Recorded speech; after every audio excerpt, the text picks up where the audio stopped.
Bem-vindos à primeira parte do capítulo 4. Este capítulo é sobre questões éticas e sociais nos sistemas de informação.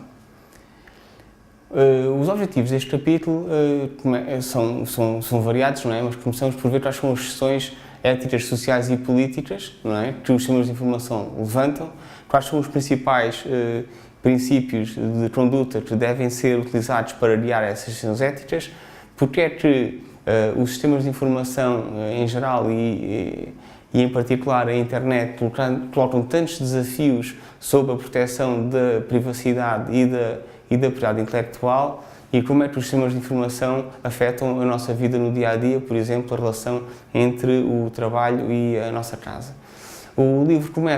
Este capítulo começa com um pequeno caso de estudo sobre anúncios online. Portanto, o problema é como é que nós devemos apontar os anúncios online exatamente para aquele tipo de pessoas que precisamos, que leiam o nosso anúncio, e depois discute, não é, o que é que está a acontecer, por exemplo, a nível do Google hoje em dia, para monitorizar a atividade dos utilizadores, compreender quem são e quais são os comportamentos desses utilizadores para melhor direcionar esses anúncios para as pessoas certas, não é?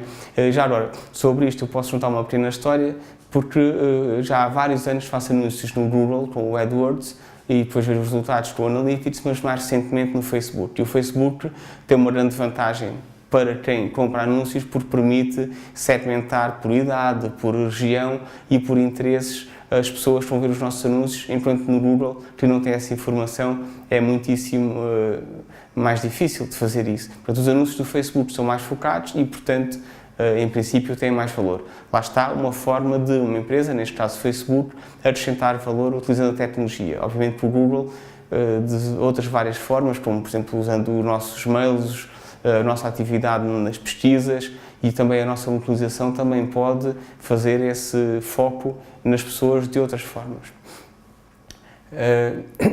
Esta questão social, ética e política dos sistemas de informação levanta-se de várias formas. Os casos mais recentes, que o livro fala, têm a ver com grandes falhas a nível ético que as organizações tomaram com os seus sistemas de informação. O livro tem vários exemplos, não é? Mais recentemente, se calhar muito recentemente, o governo americano, através de um consultor desse programa que realmente saiu e explicou o que estava a acontecer, nós ficámos a saber, para quem ainda não sabia, não é? Que o governo americano basicamente espia e está a par de todas as nossas comunicações na internet, mails, chamadas via Skype, posts no Facebook, mesmo os privados e por aí em diante. Portanto, e a nível ético, não é preciso questionar até onde é que o governo americano, por exemplo, usando este caso de estudo, pode ir em nome de proteção do terrorismo, não é? E também a confiança que nós devemos depositar no governo americano para manter todos esses dados que coleciona de forma segura.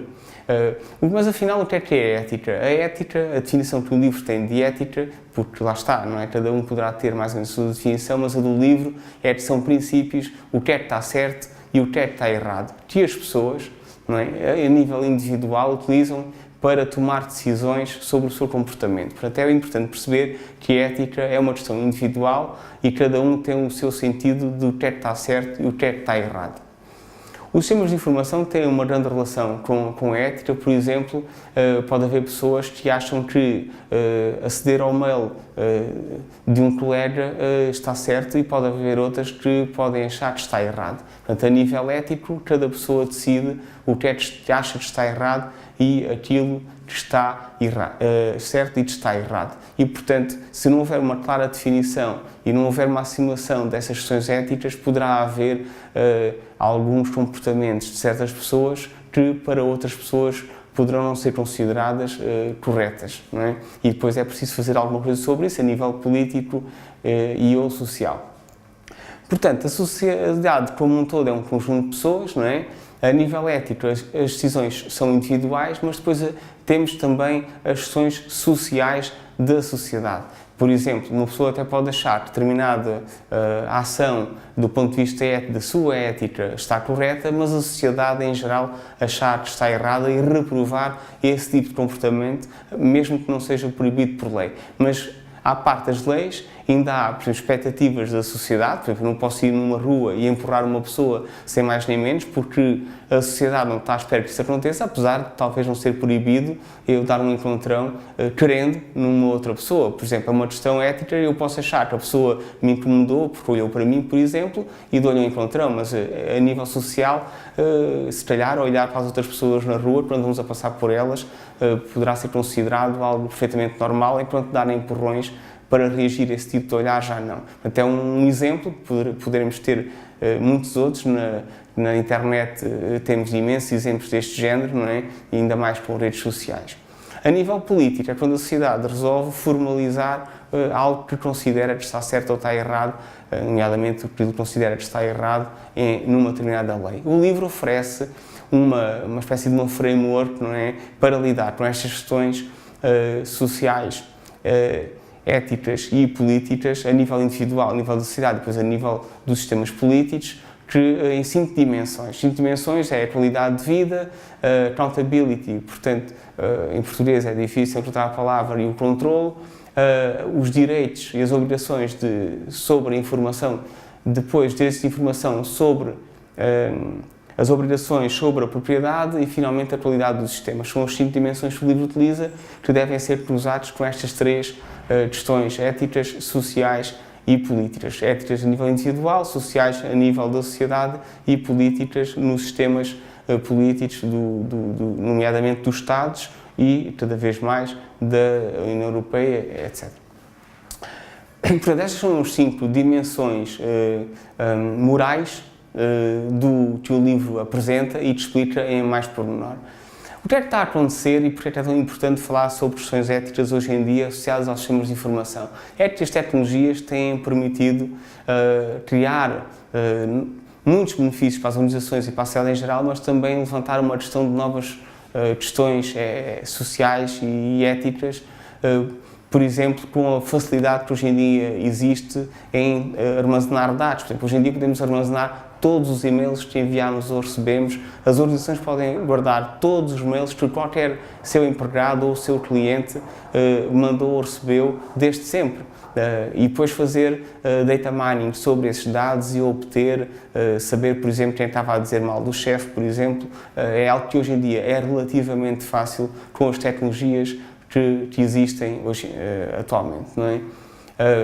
E cada vez mais, com este aumento do poder de computação, a facilidade de armazenamento, baixo dos custos e com as tecnologias todas associadas à internet, das redes sociais, etc., cada vez vai haver mais informação, mais pessoal, mais delicada, que é mais fácil de processar e mais questões éticas e sociais e políticas nós teremos para lidar nesta área dos sistemas de informação.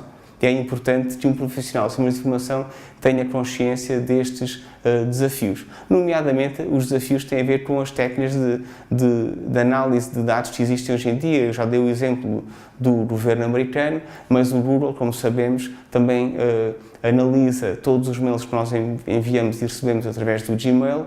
O Facebook analisa todos os posts e likes que nós fazemos também e por aí em diante. Agora apareceu uma nova mania que, como todos os smartphones têm GPS, as empresas que controlam os smartphones, nomeadamente o sistema operativo, a Apple ou o Google, sabem onde é que nós estamos em tempo real e onde é que nós estivemos e por onde é que andamos, e isto levanta uma série de novas questões éticas e sociais.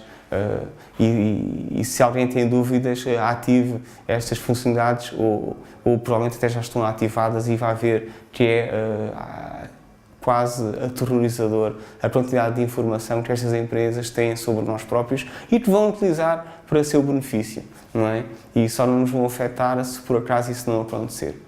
O livro tem um outro exemplo também nesta área e que deve ser visto. Depois, o livro continua e discute que conceitos básicos é que devem ser utilizados para nós fazermos uma análise ética, para sabermos se determinada ação está correta ou errada. E os princípios, os conceitos são a responsabilidade, o accountability, o liability, não é? Portanto, se nós somos, agora em português é difícil, mas se nós somos responsáveis não só pela ação, mas pelas consequências dessa ação, e também se existem leis sobre essas questões ou não e se elas estão a ser aplicadas ou não. Por exemplo, em Portugal nós temos, ainda ontem, por exemplo, num sinal verde para os peões, houve um carro que passou no vermelho e por meio metro não fui atropelado. E se calhar é proibido passar um sinal vermelho, mas o carro passou, não lhe aconteceu nada e provavelmente passado meia hora vai fazer o mesmo no outro sinal vermelho. Portanto, não é só ter leis, é preciso que as pessoas as queiram cumprir e, se não as cumprirem, sejam penalizadas para que depois os outros e as próprias pessoas cumpram também. Portanto, depois o livro tem um processo para fazer uma análise ética, não vale a pena aqui estar a detalhar toda a matéria que está no livro. O livro, melhor que eu, explica todos estes conceitos e estes princípios e estes métodos. Só relembrar que também já acho que é interessante os princípios éticos principais, como por exemplo a Golden Rule, enfim, a Rule of Change do Descartes, e enfim, há alguns destes princípios éticos que são extremamente interessantes, são todos interessantes, alguns são ainda mais que outros. Eu gosto em particular do No Free Lunch, não é? Porque tudo o que nós fazemos tem uma consequência e que nós temos que realmente estar conscientes que as nossas ações vão ter consequências nos outros e podem não ser as melhores consequências. Normalmente não temos algo bom para nós, normalmente o impacto para os outros é negativo, por exemplo no ambiente ou na liberdade ou noutros, e temos de ter consciência disso para as nossas decisões com base na nossa ética pessoal. Depois há também, mais a nível social, por exemplo, os códigos de conduta das associações profissionais, por exemplo, a Ordem dos Engenheiros em Portugal, ou se alguém pertencer à ACM, a ACM tem um código de conduta. A ACM é a Associação Americana de Informática, é a maior associação do mundo na área da informática e é muito respeitada e tem o seu próprio código de conduta profissional. Enfim, depois o livro não vale a pena estar aqui, se calhar, a detalhar, fala muito sobre estes assuntos, sobre, por exemplo, talvez mais estes dois exemplos têm a ver com a privacidade ou a liberdade de acesso à informação, nomeadamente à informação sobre nós próprios.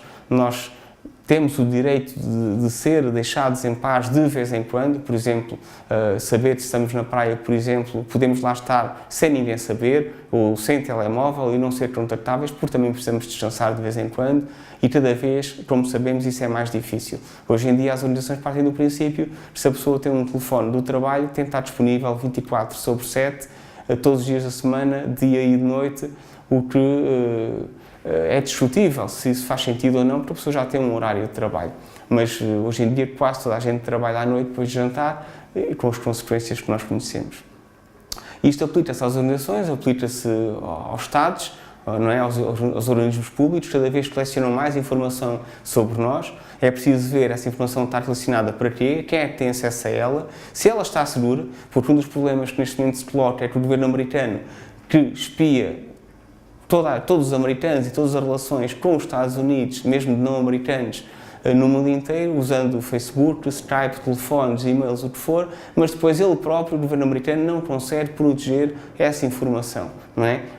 E de vez em quando há sempre alguém que se zanga com o sistema e vem cá para fora com o Wikileaks ou com outros programas deste género e ficamos a saber coisas que eram supostas não se saberem. Por um lado é bom, porque sabemos que elas existem, ou pelo menos já sabíamos, mas agora temos a certeza e sabemos o que é que existe, mas por outro lado é mau porque há coisas que já preferimos não saber ou que em geral as pessoas não soubessem. O livro discute bastante estes princípios da privacidade, também discute, por exemplo, na Europa, nós na Europa em particular temos uma proteção de dados muito forte, muito mais forte que nos Estados Unidos, e é preciso ter consciência que, por exemplo, empresas que queiram tirar partido dos dados das pessoas preferem estar baseadas nos Estados Unidos. Por exemplo, este é um dos desafios que nós podemos aumentar a nossa segurança, mas em detrimento de um certo progresso económico. São dilemas que existem. A internet veio aumentar tudo isto muito mais, porque não só há redes sociais, como agora há os GPS, como há os cookies, como há os serviços de análise de todos os dados sobre nós que existem e cada vez mais é mais fácil ter mais informação sobre nós, e o exemplo dos Estados Unidos é um bom exemplo para os desafios que existem nesta área. Claro que existem também soluções técnicas para combater essa análise dos nossos dados, como por exemplo existem browsers para permitir navegar na internet de forma anónima, que, enfim, não dão muitas garantias, mas dão algumas, e por aí em diante. Bem-vindos à segunda parte do capítulo 4. Continuamos então a falar neste caso, propriedade intelectual, né, os direitos de propriedade, que na internet e com as novas tecnologias é um desafio cada vez maior. Não é? Ainda existem algumas formas para proteger essa propriedade intelectual, como para manter os assuntos confidenciais. Existem leis de copyright, por exemplo, para livros, não é? E existem as patentes para invenções. Estas são as formas tradicionais de proteger a propriedade intelectual. Mas hoje em dia, com as novas tecnologias, em particular com as tecnologias associadas à internet e com a digitalização dos produtos e agora dos serviços, mas principalmente dos produtos, por exemplo, dos livros ou da música, existem uma série de novos desafios muito grandes, não é? Com a proteção da propriedade intelectual. E esses desafios têm a ver, por exemplo, com a reputação facílima que existe. Eu posso usar uma música em MP3 e duplicá-la em cerca de 1 minuto, e não há forma de... É tão fácil, não é? É difícil de impedir essa duplicação porque é tão fácil. Também tem a ver com a facilidade de transmitir esses bens depois de duplicados através da internet, através de outras redes mais ou menos privadas.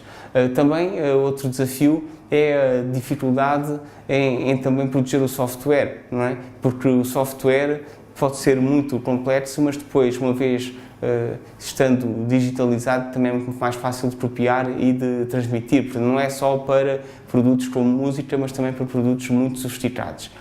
Também tem a ver com o seu tamanho, não é? Porque isso é muito difícil, por exemplo, roubar um automóvel e ainda mais roubar uma casa, não é? É quase impossível. É muito fácil roubar e depois transmitir um documento, por exemplo, em formato eletrónico. Pronto, além disso, é muito difícil separar uma cópia do original. Portanto, tudo isto são desafios que as novas tecnologias trazem, que tornam cada vez mais difícil a proteção da propriedade intelectual agora com as novas tecnologias. Pronto, existe outra questão associada a esta proteção, tem a ver com aquilo que accountability, que é a responsabilidade, e também as consequências dessa responsabilidade e o controle de quem é que é responsável pelo quê. Não é? Um exemplo bastante genérico que existe nesta área das novas tecnologias tem a ver com o software. Ou o software, com os sistemas informáticos em geral, não é só software, hardware, redes. Quando falham, quem é que é responsável?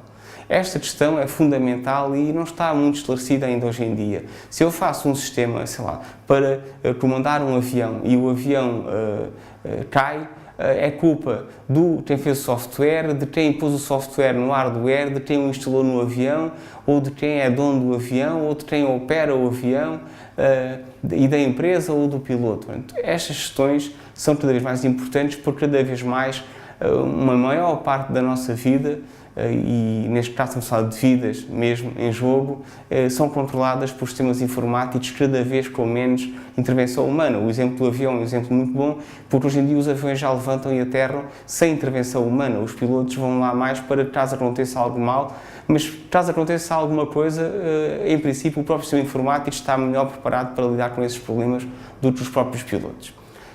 É mais quase uma questão psicológica das pessoas sentirem que há um piloto no avião, porque hoje em dia os aviões comerciais já estão preparados para saírem de um aeroporto e aterrarem noutro aeroporto praticamente sem intervenção humana nenhuma. Resta saber se as pessoas estão preparadas para entrar num avião sem piloto, mas comboios, por exemplo, sem condutor, já existem muitos exemplos, não é? Também tem a ver não só com o software, mas também com os dados, com a qualidade desses dados. Por exemplo, se os dados estão errados, de quem é a culpa? E quanto mais dados houver, mais haverá dados errados, e se é aceitável essa falta de qualidade e o que é que nós podemos fazer com essa falta de qualidade dos próprios dados. E os dados podem estar errados, por exemplo, foram mal introduzidos ou mal adquiridos, pode haver com um processamento que cria informação errada a partir de dados que até podiam estar corretos e por aí em diante. Outro desafio, digamos assim, tem a ver com as questões éticas, sociais e políticas dos sistemas de informação, tem a ver com a qualidade de vida. Eu já dei o exemplo de que nós hoje em dia com o telemóvel já não temos quase nenhum momento de descanso, nem à noite nem aos fins de semana. Com os computadores, acesso à internet, os portáteis, os empregados levam os portáteis para casa e vão trabalhar à noite depois de jantar, e isso tem a ter um impacto muito grande nas famílias e nas próprias pessoas, porque o nosso cérebro não está preparado. Ainda ontem discutia isso com um amigo meu, que o nosso cérebro não está preparado para a quantidade de informação e de dispositivos com que hoje em dia temos de lidar, a televisão, as outras pessoas, os tablets, os smartphones, os emissores de música e de barulho de toda a parte, os carros, e por isso depois uma pessoa vai ao carro, ontem ia sendo atropelado, e porquê? Porque a pessoa ia ao hotel, não era, provavelmente é que ia mesmo a mandar um SMS no telemóvel e portanto ia distraído. São coisas a mais, e isso está a ter um impacto negativo na nossa qualidade de vida, e sabe-se lá se a médio e longo prazo, já há quem diga que os próprios cérebros das crianças hoje em dia já são diferentes. Quando são novos ainda, o próprio cérebro já está diferente, está adaptado a esta quantidade enorme de informação que as crianças recebem de toda a parte, por estarem na internet, ao mesmo tempo a verem televisão, ao mesmo tempo a estudarem, ao mesmo tempo a ouvirem música, que realmente nós não estamos preparados para isso. Depois, mais a sério, temos o crime, e além disso o crime organizado, as próprias máfias, algumas forças, exércitos e forças de segurança e serviços secretos de alguns países, nomeadamente os Estados Unidos, a China, a Rússia e Israel. Esses países estão mais dedicados a este tipo de atividades, ou porque são maiores, ou porque têm preocupações maiores com a sua segurança, estão realmente a utilizar a internet de uma forma que roça a legalidade, e depois é difícil saber onde é que está a legalidade. É a legalidade daquele país, é a legalidade do país que está a ser atacado. A própria guerra provavelmente terá muito tecnológica quando houver uma outra guerra, esperemos que não haja, mas se vimos a história da humanidade é quase inevitável. A questão é saber quando é que vai haver, e vai de certeza ser muito tecnológica. E depois temos todas as infraestruturas de água, de eletricidade, de transportes, que hoje em dia dependem muito de tecnologia e também podem ser atacadas, mesmo sem haver uma guerra militar, digamos assim, pode ser uma guerra quase civil. Depois, uma outra questão que a mim me interessa imenso tem a ver com o impacto no emprego, ou melhor dizendo, no desemprego das novas tecnologias. Uma das razões porque o desemprego é tão grande na Europa e agora também nos Estados Unidos tem a ver certamente, embora não haja estudos que consigam afirmar isso completamente, sem nenhuma dúvida, mas tem a ver de certeza muito com as novas tecnologias, que aumentam a eficiência, reduzindo a necessidade de trabalho humano e, portanto, reduzindo a necessidade de empregos. Ainda outro dia, a Google comprou uma startup em Israel.